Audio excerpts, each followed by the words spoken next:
ಎಲ್ರಿಗೂ ನಮಸ್ತೆ. ಎಲ್ಲರೂ ಹೇಗಿದ್ದೀರಾ? ಐ ಹೋಪ್ ಎಲ್ಲರೂ ಚೆನ್ನಾಗಿದ್ದೀರಾ ಅಂತ ಅನ್ಕೊತೀನಿ. Welcome back to my YouTube channel. ಇವತ್ತು ಊರಿಗೆ ಬಂದಿದ್ದೀವಿ, ನಮ್ಮ ಯಜಮಾನ್ರ ಊರಿಗೆ. ಏನಕ್ಕಪ್ಪ ಅಂದರೆ ಊರಲ್ಲಿ ಹಬ್ಬ ಇತ್ತು, ಹಾಗಾಗಿ ಟಿಫನ್ ತಿಂದಿರಲಿಲ್ಲ ಅಂತ ಹೇಳಿ ರೈಲ್ವೆ ಸ್ಟೇಷನಲ್ಲಿ ಟಿಫನ್ ತಿಂದ್ಕೊಂಡು ಅಲ್ಲಿಂದ ಮನೆಗೆ ಹೋಗ್ತಾ ಇದ್ದೀವಿ. ಆಟೋಗೆ ಮುಂಚೆನೇ ಹೇಳಿದ್ವಿ, ಹಾಗಾಗಿ ಅಣ್ಣ ಬಂದು ಪಿಕ್ ಮಾಡ್ಕೊಂಡು ಹೋಗ್ತಾ ಇದ್ದಾರೆ. ಇವಾಗ ಮನೆಗೆ ಹೋಗಿ ರೆಡಿಯಾಗಿ ಮತ್ತೆ ನಾವು ಇವಾಗ ಜಾತ್ರೆಗೆ ಹೊರಡಬೇಕು. ಫೈನಲಿ ರೆಡಿ ಎಲ್ಲ ಆದಮೇಲೆ ಮತ್ತೆ ಆಟೋಗೆ ಹೇಳಿದ್ವಿ, ಅವ್ರು ಬಂದಿದ್ರು. ಇಲ್ಲಿಂದ ಮನೆಯಿಂದ ಒಂದು 10 ಕಿಲೋಮೀಟರ್ಸ್ ಅಷ್ಟೇ ಅನ್ಸುತ್ತೆ ದೇವಸ್ಥಾನ, ಅಲ್ಲಿಗೆ ಹೋಗ್ತಾ ಇದೀವಿ. ನಾವು ಮತ್ತೆ ನಮ್ಮ ಯಜಮಾನ್ರು, ಪಕ್ಕದ ಮನೆಯವರು ಒಂದು 3 ಜನ ಇದ್ರು, ಅವರೆಲ್ಲ ಸೇರ್ಕೊಂಡು ಇವಾಗ ಜಾತ್ರೆಗೆ ಹೋಗ್ತಾ ಇದ್ವಿ. ಇದು ನಾನು ಫಸ್ಟ್ ಟೈಮು ಈ ತರ ಜಾತ್ರೆಗೆ ಬಂದಿರೋದು ಇವ್ರ ಊರಿಗೆ. ಇದು ಹೇಮಗಿರಿ ಜಾತ್ರೆ ಅಂತ ಹೇಳಿ. ನನಗೆ ಈ ಥರ ಊರ ಸೈಡ್ ಯಾವ ಥರ ಜಾತ್ರೆ ಮಾಡ್ತಾರೆ ಅಂತ ಗೊತ್ತಿರಲಿಲ್ಲ ನನಗೆ, ಹಾಗಾಗಿ ಒಂಥರ ಎಕ್ಸ್ಪೀರಿಯೆನ್ಸ್ ಚೆನ್ನಾಗಿರುತ್ತೆ ಅಂತ ಬಂದ್ವಿ. ಇವಾಗ ಏನು ನೋಡ್ತಿದ್ದೀರಲ್ಲ ಕೆರೆ, ಅದನ್ನು ವಿಷ್ಣು ಸಮುದ್ರ ಅಂತ ಏನೋ ಕರೀತಾರಂತೆ ಅವ್ರ ಊರಲ್ಲಿ. ಯಾಕಂದ್ರೆ ಅಷ್ಟು ದೊಡ್ಡದಾಗಿ ನೀರು ಫುಲ್ ತುಂಬೋಗಿದ್ಯಂತೆ. ಅಲ್ಲಿಂದ ಮುಂದೆ ಬಂದ್ಮೇಲೆ ನಮ್ಮ ಯಜಮಾನ್ರು ಅವ್ರ ಅಕ್ಕ ಸಿಕ್ಕಿದ್ರು. ಅವರು ರಿಲೇಟಿವ್ಸ್ ಯಾರೋ ಅಂಗಡಿ ಹಾಕೊಂಡಿದ್ರಂತೆ. ಈಗ ಕಡಲೆಪುರಿ ಎಲ್ಲ ಅಂಗಡಿ ಹಾಕಿರ್ತಾರಲ್ಲ ಆ ಥರ, ಅಲ್ಲಿ ಬಂದು ಕಡಲೆಪುರಿ ತಿಂತಾ ಇದೀವಿ. ಅದಾದ್ಮೇಲೆ ಜಿಲೇಬಿನೂ ಕೊಟ್ಟಿದ್ರು, ಜಿಲೇಬಿ ತಿಂದೆ ನಾನು. ಈ ಅಂಗಡಿಗೆ ಬಂದಮೇಲೆ ಗೊತ್ತಾಗಿದ್ದು ಕಡಲೆಪುರಿ ಅಂಗಡಿ ಹಿಂದೆಗಡೆ ಏನೇನು ಮಾಡ್ತಾರೆ ಅಂತ. ಜಿಲೇಬಿ ಎಲ್ಲ ಫಸ್ಟೇ ರೆಡಿ ಮಾಡ್ಕೊ ಬಂದಿರ್ತಾರೆ ಅಂದ್ಕೊಂಡೆ, ಅವಾಗ ಗೊತ್ತಾಯಿತು ಅಲ್ಲೇ ರೆಡಿ ಮಾಡಿ ಕೊಡೋದು ಅಂತ.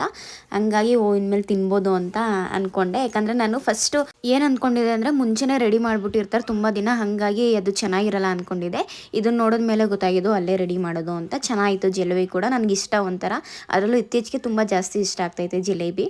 ಅಲ್ಲೊಂದು ಸ್ವಲ್ಪ ಹೊತ್ತಿದ್ದಿ, ಅಲ್ಲಿಂದ ಇವಾಗ ಜಾತ್ರೆಯಲ್ಲಿ ಏನಾದರೂ ತೊಗೋಬೇಕಲ್ಲ, ಹುಡುಗಿರು ಅಂದಮೇಲೆ ಗೊತ್ತಲ್ಲ, ಏನು ತೊಗೊಳ್ಳಿಲ್ಲ ಅಂದರೂ ನೋಡೋದು ಜಾಸ್ತಿ. ಹಾಗಾಗಿ ನಾನೇನು ತುಂಬ ಪರ್ಚೇಸ್ ಮಾಡಿಲ್ಲ, ಯಾಕಂದರೆ ಇಲ್ಲಿಂದ ಊರಿಗೆ ತೊಗೊಂಡು ಹೋಗೋ ಅಷ್ಟರಲ್ಲಿ ಬೇಸತ್ತೋಗುತ್ತೆ. ಹಾಗಾಗಿ ಬಳೆ ಈ ಥರ ಎಲ್ಲ ಏನಾದರೂ ಒಂದು ಮೆಮೊರಿಗೆ ಬಂದಿದ್ದೀನಿ ಅಂತ ಇರಲಿ ಅಂದ್ಬಿಟ್ಟು ಒಂದು ತೊಗೊಳ್ಳೋಣ ಅಂತ ತೊಗೊತಾ ಇದೆ. ಬಳೆ ಏನೋ ತೊಗೊಂಡೆ ಅಷ್ಟೇ, ಅದು ಬಿಟ್ಟರೆ ಇನ್ನೇನು ತೊಗೊಳ್ಳಿಲ್ಲ. ಚಳಿಗಾಲದಲ್ಲಿ ಬಿಸಿಲು ಇಷ್ಟೊಂದು ಇದೆಯಾ ಅಂತ ನನಗೆ ಊರಿಗೆ ಬಂದಮೇಲೆ ಗೊತ್ತಾಗಿದ್ದು. ಏನಕ್ಕಂದರೆ ಅಷ್ಟೊಂಥರ ಬಿಸಿಲಿತ್ತು. ಒಂದು ಸ್ವಲ್ಪ ಎಲ್ಲ ಶಾಪಿಂಗ್ ಮಾಡಿಕೊಂಡು ಮುಂದೆ ಇನ್ನೂ ತೇರು ನಿಲ್ಲಿಸಿದ್ರು, ಇನ್ನೂ ಎಳ್ದಿರಲಿಲ್ಲ. ಹಾಗಾಗಿ ನೋಡ್ಕೊಬರೋಣ ಅಂತ ಹೋಗ್ತಾ ಇದ್ದೀವಿ. ಇವಾಗ ಅಲ್ಲೇನು ಮೇಲೆ ನೋಡ್ತಿದ್ದೀರಲ್ಲ, ಅಲ್ಲಂತೆ ದೇವಸ್ಥಾನ ಇರೋದು. ಯಾವ ಥರ ಇದೆ ಅಂತ ನನಗೂ ಗೊತ್ತಿರಲಿಲ್ಲ. ಫಸ್ಟ್ ಟೈಮ್ ಹೋಗಿರೋದ್ರಿಂದ ಒಂಥರ ಕ್ಯೂರಿಯಾಸಿಟಿ ಹೇಗಿದೆ ಅಂತ. ಇವರೆಲ್ಲ ಹೇಳ್ತಿರೋದು ಕೇಳಿಸ್ಕೊಂಡ್ರೆ ಚೆನ್ನಾಗಿರುತ್ತೆ ಅಂತ ಅನಿಸ್ತಿತ್ತು. ಓಕೆ, ಇಲ್ಲಿ ತೇರೆಲ್ಲ ಮುಗಿದ ಮೇಲೆ ಅಲ್ಲೋಗಿ ಬರೋಣ ಅಂತ ಹೋಗ್ತಾ ಇದ್ದೀವಿ. ತುಂಬ ವರ್ಷಗಳೇ ಆಗಿತ್ತು ಅನಿಸುತ್ತೆ ನಾನು ಈ ಥರ ಜಾತ್ರೆಗೆ ಹೋಗಿ. ಅವಾಗ ಹೋಗ್ತಿದ್ದು, ಅದು ಬಿಟ್ಟರೆ ಹೋಗೇ ಇರಲಿಲ್ಲ.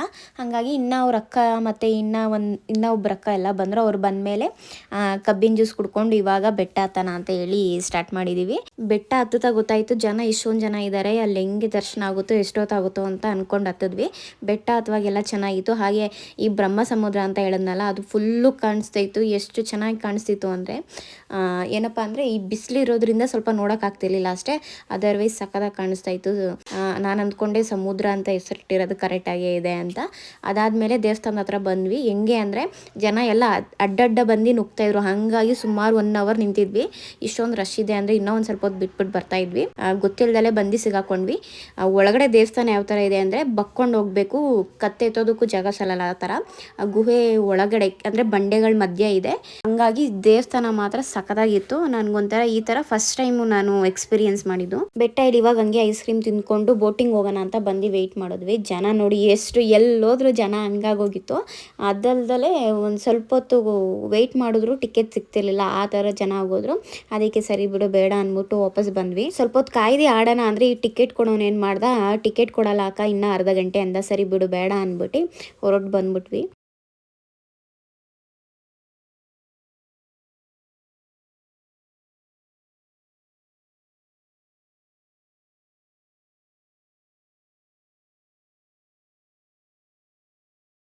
ಒಂದು ಸ್ವಲ್ಪ ಹೊತ್ತು ಮುಂದೆ ಬಂದು ನೋಡಿದ್ರೆ ಏನಪ್ಪ ಸಾಂಗು ಅಂದರೆ ಡಿ ಜೆ ಆಡ್ಕೊಂಡು ಚೆನ್ನಾಗಿ ಕುಣಿತಾ ಇದ್ರು ಸಿಕ್ಕಾಪಟ್ಟೆ.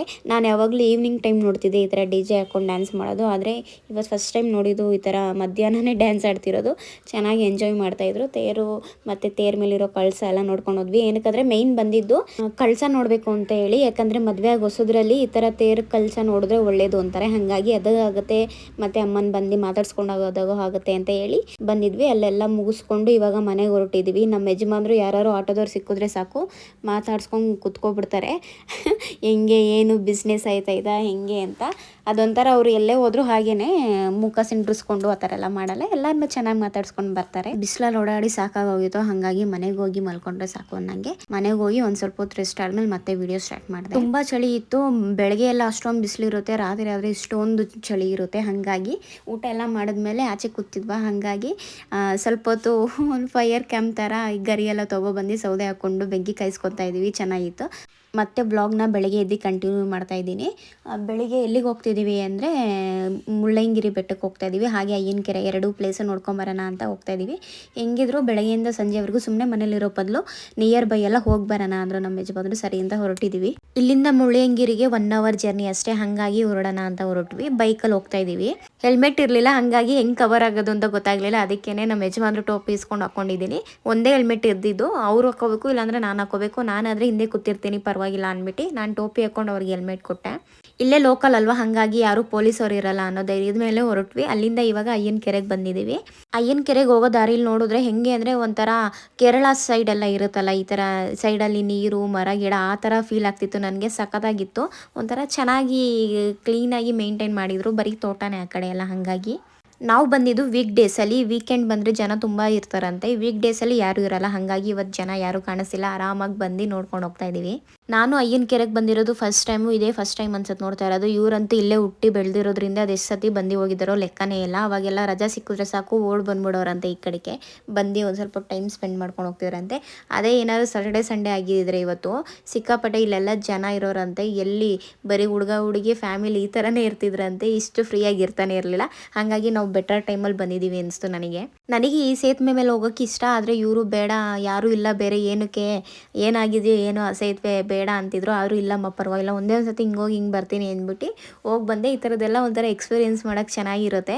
ನನಗೊಂದು ಕಡೆ ಭಯ, ಎಲ್ಲಿ ತುಕ್ಕಿಡ್ದು ಎಲ್ಲಿ ಮಧ್ಯದಲ್ಲಿ ಬ್ರೇಕ್ ಆಗಿ ಬಿದ್ದೋಗ್ಬಿಡ್ತು ಅಂತ, ಯಾಕಂದರೆ ನೀರು ಬೇರೆ ಜಾಸ್ತಿ ಇತ್ತು. ಹಾಗಾಗಿ ಆ ಥರ ಎಲ್ಲ ಏನಿಲ್ಲ, ಚೆನ್ನಾಗಿದೆ. ಹಿಂಗೆ ನೋಡಿದ್ಮೇಲೆ ಗೊತ್ತಾಯಿತು ಚೆನ್ನಾಗಿದೆ ಅಂತ. ಹೋಗ್ಬಿಟ್ಟು ಒಂಥರ ನೀರೆಲ್ಲ ಮುಟ್ಬಿಟ್ಟು ಬಂದೆ, ಖುಷಿ ಆಯಿತು. ಬರೋಕ್ಕೆ ಹೋಗ್ಬೇಡ್ರಿ, ಯಾರು ಇರಲ್ಲ. ಆಲ್ಮೋಸ್ಟ್ 90% ಸುಮ್ಮನೆ ತಲೆನೋವುಗಳಾಗುತ್ತೆ. ಬಂದರೆ ಫ್ರೆಂಡ್ಸ್ಗಳ ಜೊತೆ ವೀಕ್ ಡೇಸಲ್ಲಿ ಚೆನ್ನಾಗಿ ಬನ್ನಿ, ಎಂಜಾಯ್ ಮಾಡ್ಕೊಂಡು ಹೋಗಿ. ಬಟ್ ನೀರಲ್ಲಿ ಈಜು ಹೊಡೆಯೋಕ್ಕೆಲ್ಲ ಯಾರು ಹೋಗ್ಬೇಡಿ ಅಷ್ಟೇ ನಾನು ಹೇಳೋದು.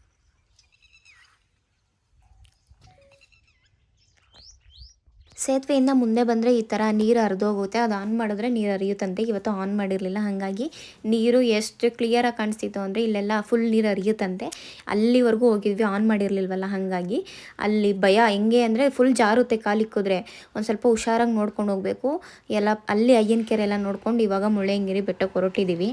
ಅಯ್ಯನಕೆರೆಯಿಂದ ಐ ಥಿಂಕ್ 30-40 ಮಿನಿಟ್ಸ್ ಅಷ್ಟೇ ಅನಿಸುತ್ತೆ, ಇನ್ನೂ ಕಮ್ಮಿನೇ ಅನಿಸುತ್ತೆ. ಬೇಗ ಹೋಗಲಿಲ್ಲ ನಾವು, ನಿಧಾನಕ್ಕೆ ಹೋದೋ, ಯಾಕಂದರೆ ಹೆಲ್ಮೆಟ್ ಇರಲಿಲ್ವಲ್ಲ, ಹಾಗಾಗಿ ಸ್ಲೋ ಹೋಗೋದು. ಹೋಗ್ತಾ ಆನ್ ದ ವೇ ರೋಡ್ ತುಂಬ ಬರೀ ಅಡಿಕೆ ಗಿಡಗಳೇ. ಫಸ್ಟು ನಾನು ನಮ್ಮೂರಲ್ಲಿ ನೋಡ್ತಿದ್ದೆ ಬರೀ ಅಡಿಕೆ ಗಿಡನ, ಅಲ್ಲಿ ಇಲ್ಲಿ ಮಾತ್ರ ಕೇಳ್ತಿದ್ದೆ. ಇವಾಗ ಬರೀ ಅಡಿಕೆ ಗಿಡಗಳೇ ಹಾಕ್ಬಿಟ್ಟಿದ್ದಾರೆ ಎಲ್ಲರೂ, ಹಾಗಾಗಿ ರೈಟು ಸ್ವಲ್ಪ ಕಮ್ಮಿ ಆಗಿದೆ ಅಂತ ಅಂತಿದ್ದ ನಮ್ಮಣ್ಣ. ಈ ಮುಳ್ಳಯ್ಯನಗಿರಿ ಬೆಟ್ಟಕ್ಕೆ ಹೋಗುವಾಗ ಏನಪ್ಪ ಅಂದರೆ ಸಿಕ್ಕಾಪಟ್ಟೆ ಚಳಿ ಬಿಸಿಲು ಎರಡೂ ಇತ್ತು. ಹೋಗ್ತಾ ಆನ್ ದ ವೇ ಇಲ್ಲೇ ಚೆಕ್ ಪೋಸ್ಟ್ ಹತ್ರ ಫಸ್ಟ್ ಟಿಕೆಟ್ ಬುಕ್ ಮಾಡ್ಕೊಂಡು ಹೋಗ್ಬೇಕಂತ. ವೀಕ್ ಡೇಸಲ್ಲಿ ಬಂದರೆ ಅವರೇ ಬುಕ್ ಮಾಡಿ ಕಳಿಸ್ತಾರೆ, ವೀಕೆಂಡಲ್ಲಿ ಬಂದರೆ ನಾವೇ ಅಲ್ಲಿಂದ ಬುಕ್ ಮಾಡ್ಕೋಬೇಕಂತೆ. ಬರೀ ಒಂದು ಗಾಡಿಗೆ 50 ರೂಪೀಸ್. ನಾವು ಬೈಕಲ್ಲಿ ಹೋಗಿದ್ವಲ್ಲ, ಹಾಗಾಗಿ ನಮಗೆ 50 ರೂಪೀಸ್ ಅಷ್ಟೇ ಆಯಿತು. ಕಾರ್ಗೆಲ್ಲ ಎಷ್ಟಾಗುತ್ತೆ ಗೊತ್ತಿಲ್ಲ. ಬೆಟ್ಟ ಹತ್ತೋ ಟೈಮಲ್ಲಿ ಈ ಥರ ಜರಿ ಥರ ಹರಿತೈತು. ಸರಿ ಒಂದು ಸತಿ ಇಳಿದ್ಬಿಟ್ಟು ನೋಡೋಣ ಅಂತ ಹೋದೆ. ನೀರು ಎಷ್ಟು ಕೋಲ್ಡ್ ಆಗೈತೆ ಅಂದರೆ ಅಷ್ಟೊಂದು ಬಿಸಿಲಲ್ಲೂ ಆ ನೀರು ಕೊರಿತೈತೆ. ನೀರು ಸಹ ಚೆನ್ನಾಗಿತ್ತು, ಫ್ರೆಶ್ ಆಗಿತ್ತು, ಕುಡ್ದು ನೋಡಿದೆ. ಅಲ್ಲಿಂದ ಇವಾಗ ಇಲ್ಲಿ ಗಾಡಿ ಪಾರ್ಕ್ ಮಾಡಿಬಿಟ್ಟು ಇವಾಗ ಮುಳ್ಳಯ್ಯನಗಿರಿ ಬೆಟ್ಟಕ್ಕೆ ಹೋಗ್ತಾ ಇದ್ದೀವಿ. ಇಲ್ಲೇನಕ್ಕಪ್ಪ ಅಂದರೆ ಈ ಸತಿ ಫುಲ್ಲು ಬೈಕ್ಗಳನ್ನೆಲ್ಲ ಸ್ಟಾಪ್ ಮಾಡಿದ್ದಾರೆ. ಬೈಕಲ್ಲ, ಓನ್ ಗಾಡಿಗಳನ್ನ ಸ್ಟಾಪ್ ಮಾಡಿಬಿಟ್ಟಿದ್ದಾರೆ. ಅವ್ರದ್ದು ಕಾರ್ ಇರುತ್ತಲ್ಲ, ಅದನ್ನು ಬುಕ್ ಮಾಡ್ಕೊಂಡು ಹೋಗಬೇಕು. ಬುಕ್ ಅಂದರೆ ಅಲ್ಲೇ ಸೀಟ್ ಹೊಡಿತಿರ್ತಾರೆ. 4 ಮೆಂಬರ್ಸ್ ಇದ್ದರೆ 200 ರೂಪೀಸ್ ಕೊಟ್ಟು ನಾವೇ ಹೋಗಬೇಕು, ಇಲ್ಲಾಂದರೆ ಸೀಟ್ ಆಗೋವರೆಗೂ ವೆಯ್ಟ್ ಮಾಡಬೇಕು. ಸೀಟ್ ಆಗೋವರೆಗೂ ವೆಯ್ಟ್ ಮಾಡಿದ್ರೆ ಪರ್ ಪರ್ಸನ್ 20 ರೂಪೀಸು. ಫುಲ್ಲು 9-10 ಜನ ಆಗಬೇಕು, ಅಲ್ಲಿವರೆಗೂ ಹೋಗಲ್ಲ. ಇಲ್ಲ ನಾವು ಪರವಾಗಿಲ್ಲ ನಾವು ಬರ್ತೀವಿ ಅಂದರೆ 200 ರೂಪಿ ಪೇ ಮಾಡಿ ಕರ್ಕೊಂಡು ಹೋಗ್ತಾರೆ, ಎಷ್ಟು ಜನ ಇದ್ರೂ. ಆದರೆ ಇಲ್ಲಿ ಒಂದು ಎಕ್ಸ್ಪೀರಿಯೆನ್ಸ್ ಏನಾಯಿತು ಅಂದರೆ ಫುಲ್ ರ್ಯಾಶಾಗಿ ಹೊಡಿತಾರೆ ಗಾಡಿ, ಸಿಕ್ಕಾಪಟ್ಟೆ ಭಯ ಆಗುತ್ತೆ. ಹಿಂದೆ ಕೂತಿರೋರ್ಗೆ ಏನಾಗುತ್ತೋ ಇಲ್ವೋ ಗೊತ್ತಿಲ್ಲ, ಮುಂದೆ ಕೂತಿರೋರ್ಗಂತೂ ಒಂಥರ ಎಲ್ಲಿ ಬಿಟ್ಬಿಡ್ತಾರೋ ಗಾಡಿ ಕೆಳಗೆ ಅನ್ನೋ ಥರ ಭಯ ಆಗುತ್ತೆ. ಅದೊಂದು ಸ್ವಲ್ಪ ಇವರು ಯೋಚನೆ ಮಾಡಿ ಹೆಂಗೆ ಓಡಿಸ್ಬೇಕು ಅಂತ ಓಡಿಸ್ಬೇಕು. ಮಾತಾಡಿಕೊಂಡು ಬಾಡಿಗೆ ಮಾಡ್ಕೊಂಡು ಬರೋದು. 30,000 ಬರ್ತಾರೆ, 4,000 ಬರ್ತಾರೆ, 5,000 ಬರ್ತಾರೆ. ಆದರೆ ವೈಟ್ ಬೋರ್ಡಲ್ಲೇ ಬಾಡಿಗೆ ಹೊಡಿತಾರೆ. ಅಲ್ಲಿಂದ ಬೆಟ್ಟ ಹತ್ತಕ್ಕೆ ಬರುವಾಗ ಮಾತ್ರ ಈ ಥರ ಸೀಟ್ ಲೆಕ್ಕ ಥರ ಆಗುತ್ತೆ, ಆದರೆ ಹೋಗುವಾಗ ಜನ ಇರ್ತಾರೆ. ಹಾಗಾಗಿ ಒಂದು ಕಾರಲ್ಲಿ ಆರಾಮಾಗಿ 9 ಜನ 10 ಜನ ಆಗ್ತಾರೆ. ಬೇಗ ಕರ್ಕೊಂಡು ಹೋಗ್ಬಿಡ್ತಾರೆ. ಹೋಗುವಾಗ ಏನು ವೆಯ್ಟ್ ಮಾಡೋದಿರಲ್ಲ, ಬರುವಾಗಲೇ ಸ್ವಲ್ಪ ಕಷ್ಟ. ಫೈನಲಿ ಕರ್ಕೊಬಂದುಬಿಟ್ರು. ಅಂತೂ ಇಂತೂ ಬೆಟ್ಟ ಹತ್ತಿದ್ವಿ. ಒಂದು ಸ್ವಲ್ಪ ಹೊತ್ತು ಮೇಲೆ ಹೋಗಿ ಟೈಮ್ ಸ್ಪೆಂಡ್ ಮಾಡಿ ಫೋಟೋಸು ವೀಡಿಯೋಸ್ ಎಲ್ಲ ತಕ್ಕೊಂಡು ರಿಟರ್ನ್ ಬಂದ್ವಿ. ಏನಕ್ಕಂದರೆ ನಮಗೆ ಸಂಜೆ ಟ್ರೈನ್ ಇದೆ 5 ಗಂಟೆಗೆ, ಹಾಗಾಗಿ ಟ್ರೈನ್ ಮಿಸ್ ಆದರೆ ಮತ್ತು ಬಸ್ಸಲ್ಲಿ ಹೋಗೋಕ್ಕಾಗಲ್ಲ ಅಂದ್ಬಿಟ್ಟು ಟೈಮ್ ಸ್ಪೆಂಡ್ ಮಾಡಲಿಲ್ಲ ಜಾಸ್ತಿ ಹೊತ್ತು. ಜನ ತುಂಬ ಜನ ಇಲ್ಲ, ಲೈಟಾಗಿದ್ದರು. ಓಕೆ, ತುಂಬ ರಶ್ ಏನಿರಲಿಲ್ಲ, ಯಾಕಂದರೆ ವೀಕ್ ಡೇಸ್ ಅಲ್ವಾ. ಹಾಗಾಗಿ ನಾನು ಫಸ್ಟ್ ಟೈಮ್ ನೋಡಿದೆಲ್ಲ ಚೆನ್ನಾಗಿತ್ತು. ಈ ಥರ ನನಗೆ ನೇಚರ್ ನೋಡೋದು ಈ ಥರ ಎಲ್ಲ ಇಷ್ಟ ಆಗುತ್ತೆ. ಬಟ್ ನನಗೆ ಬೆಟ್ಟ ಜಾಸ್ತಿ ಹೊತ್ತು ಹತ್ತಕ್ಕಾಗಲ್ಲ, ಅದೇ ಬೇಜಾರು. ರಿಟರ್ನ್ ಬರುವಾಗ ಗಾಡಿ ಏನು ವೆಯ್ಟ್ ಮಾಡಲಿಲ್ಲ, ಏನಕ್ಕಂದರೆ ಆಲ್ರೆಡಿ 7 ಮೆಂಬರ್ಸ್ ಇದ್ವಿ, ನಾವು ಇಬ್ಬರಿಗೆ 9 ಮೆಂಬರ್ಸ್ ಆದ್ವಿ. ಹಾಗಾಗಿ ಬರ್ಬೇಕಾದ್ರೆ ಪರ್ ಪರ್ಸನ್ 20 ರೂಪೀಸ್ ಬಿತ್ತು. ಗಾಡಿ ತೊಗೊಂಡು ಇವಾಗ ಮನೆಗೆ ಹೊರಟಿದ್ದೀವಿ. ನಮ್ಮ ಯಜಮಾನ್ರು ಚಿಕ್ಕ ವಯಸ್ಸಲ್ಲಿ ಇಲ್ಲಿ ಕಾಫಿ ಎಸ್ಟೇಟಲ್ಲಿ ಕೆಲಸ ಮಾಡ್ತಿದ್ರಂತೆ, ಅದನ್ನು ತೋರಿಸ್ತಾ ಇದ್ರು. ಹೆಂಗೆ ಬರ್ತಿದ್ವಿ, ಏನು ಮಾಡ್ತಿದ್ದೆ ಅದೆಲ್ಲ ಹೇಳ್ತಿದ್ರು. ಅದೆಲ್ಲ ಕೇಳಿಸ್ಕೊಂಡು ಇವಾಗ ಇಲ್ಲೇ ಸೀರಿಲಿ ಕಾಫಿ ಕುಡ್ಕೊಂಡು ಹೋಗೋಣ ಅಂತ ಬಂದ್ವಿ. ಹಾಗೆ ಮಧ್ಯಾಹ್ನ ಟೈಮ್ ಆಗಿತ್ತಲ್ಲ, ಏನಾದರೂ ತಿನ್ನೋಣ ಅಂತ ಬಂದ್ವಿ. ಊಟ ಮಾಡೋಣ ಅಂತ ಕುತ್ಕೊಂಡ್ವಿ. ಏನೂ ಜಾಸ್ತಿ ತೊಗೊಳ್ಳಿಲ್ಲ, ಬರೀ ಒಂದೇ ಒಂದು ಫ್ರೈಡ್ ರೈಸ್ ತೊಗೊಂಡ್ವಿ. ಹಿಂಗಿರುತ್ತೋ ಏನೋ ಅಂತ, ಯಾಕಂದರೆ ಹೋಟೆಲಲ್ಲಿ ಜನ ಜಾಸ್ತಿ ಇರಲಿಲ್ಲ. ಊಟ ಚೆನ್ನಾಗಿರುತ್ತೋ ಇಲ್ವೋ ಅನ್ನೋ ಡೌಟ್ ಬಂತು. ಫ್ರೈಡ್ ರೈಸ್ ತೊಗೊಂಡ್ವಿ. ಫ್ರೈಡ್ ರೈಸ್ 150 ರೂಪೀಸ್ ಏನೋ ಅನಿಸುತ್ತೆ. ಓಕೆ, ಚೆನ್ನಾಗಿತ್ತು. ಅದನ್ನು ತಿಂದ್ಕೊಂಡು ಇವಾಗ ಕಾಫಿ ಕುಡಿಯೋಣ ಅಂತ ಬಂದ್ವಿ. ಏನಕ್ಕಂದರೆ ಕಾಫಿ ಫೇಮಸ್ ಅಲ್ಲ ಚಿಕ್ಕಮಂಗ್ಳೂರಲ್ಲಿ, ಅದಕ್ಕೆ ಕಾಫಿ ತೊಗೊಂಡ್ವಿ. ಓಕೆನಾ, ನನಗೆ ಕಾಫಿ ತೊಗೊಂಡು ಕುಡ್ದಿದ್ದು ಬೇಜಾರಾಗಿಲ್ಲ. ಕಾಫಿ ಅಂತ ಹೇಳ್ಕೊಳ್ಳೋ ಥರ ಏನಿರಲಿಲ್ಲ. ಅದಕ್ಕೆ 50 ರೂಪೀಸ್ 1 ಕಪ್ಪು ಈ ಥರ ಚಾರ್ಜ್ ಮಾಡಿದರು ಕಾಫಿ. 50 ರೂಪಾಯಿ ಕಾಫಿ ಕುಡಿತೀನಿ ಫ್ರೆಂಡ್ಸ್. ಚೆನ್ನಾಯ್ತಾ? ಆದರೂ 50 ರೂಪಾಯಿ ಲೋಟಕ್ಕೆ ಜಾಸ್ತಿ ಆಯಿತು ಫ್ರೆಂಡ್ಸ್. ಚೆನ್ನಾಗಿಲ್ಲ, ವರ್ಷಾಗಿದೆ ನಾರ್ಮಲ್ ಕಾಫಿ 50 ರೂಪಾಯಿ. ಕಾಫಿ ಚೆನ್ನಾಗಿತ್ತು, ಬಟ್ ಒಂದು ಕಾಫಿಗೆ 50 ರೂಪಾಯಿ ಏನಕ್ಕೆ ಅಂತ ಗೊತ್ತಾಗಲಿಲ್ಲ. ಕಾಫಿ ನಾರ್ಮಲ್ ಆಗಿತ್ತು, ಅದಲ್ಲದೆ ಪೇಪರ್ ಗ್ಲಾಸಲ್ಲಿ ಕೊಟ್ಟಿದ್ದೆ, ಅದೇ ಬೇಜಾರಾಗಿದ್ದು. ಇನ್ನೂ ಇದಕ್ಕಿಂತ ಜಾಸ್ತಿ ಕಾಫಿ ಕುಡ್ದಿದ್ದೀವಿ, ಬಟ್ ಆ ಥರ ಎಲ್ಲೂ ಅನಿಸಲಿಲ್ಲ. ಇಲ್ಲ, ಹಂಗೆ ಅನಿಸ್ತು ನನಗೆ. ಅದನ್ನು ಎಕ್ಸ್ಪೀರಿಯೆನ್ಸ್ನ ಶೇರ್ ಮಾಡಿಕೊಂಡೆ. ಮತ್ತು ವ್ಲಾಗ್ನ ಎಲ್ಲೂ ಕಂಟಿನ್ಯೂ ಮಾಡಲಿಲ್ಲ. ಮನೆಗೆ ಹೋಗಿ ಬ್ಯಾಗ್ ಪ್ಯಾಕ್ ಮಾಡಿಕೊಂಡು ಇವಾಗ ರೈಲ್ವೆ ಸ್ಟೇಷನಿಗೆ ಬಂದಿದ್ವಿ. ನಾವು ಬಂದಾಗ ಒಂದೇ ಬಾರಿ ಟ್ರೈನ್ ಹೋಯಿತು, ನಾನು ನೋಡಿದ್ದು ಫಸ್ಟ್ ಟೈಮು. ಇವಾಗ ಒಂದು ಸ್ವಲ್ಪ ಹೊತ್ತು ಟ್ರೈನ್ಗೆ ವೆಯ್ಟ್ ಮಾಡಿ, ಅದೃಷ್ಟ ಏನಂದರೆ 40 ಮಿನಿಟ್ಸ್ ಲೇಟಾಗಿ ಬಂತು ನಮ್ಮ ಟ್ರೈನು. ಹಾಗಾಗಿ ಬಚಾವಾದ್ವಿ. ಇಲ್ಲ ಅಂದರೆ ಟ್ರೈನ್ ಸಿಗ್ತಿರ್ಲಿಲ್ಲ, ಬಸ್ಸೇ ಗತಿ ಇರ್ತಿತ್ತು. ಫೈನಲಾಗಿ ಬಂದು ಟ್ರೈನ್ ಹತ್ತಿ ಇವಾಗ ಯಶವಂತಪುರಕ್ಕೆ ಇಳಿದಿದ್ದೀವಿ. ಇಲ್ಲಿಂದ ಈಗ ಗಾಡಿ ಪಾರ್ಕ್ ಮಾಡಿದ್ದೀವಿ. ಗಾಡಿ ತೊಗೊಂಡು ಮನೆಗೆ ಹೋಗಬೇಕು. ಐ ಹೋಪ್ ಈ ವಿಡಿಯೋ ನಿಮಗೆಲ್ಲರಿಗೂ ಇಷ್ಟ ಆಗಿರುತ್ತೆ ಅಂತ ಅಂದ್ಕೊತೀನಿ. ಇದೇ ಥರ ವಿಡಿಯೋ ಬೇಕು ಅಂದರೆ ಲೈಕ್ ಮಾಡಿ, ಶೇರ್ ಮಾಡಿ, ಹಾಗೆ ಕಮೆಂಟ್ ಮಾಡಿ. ಇವತ್ತಿನ ದಿನ ಇಷ್ಟೇ. ಎಲ್ರಿಗೂ ಓಕೆ, ಬಾಯ್.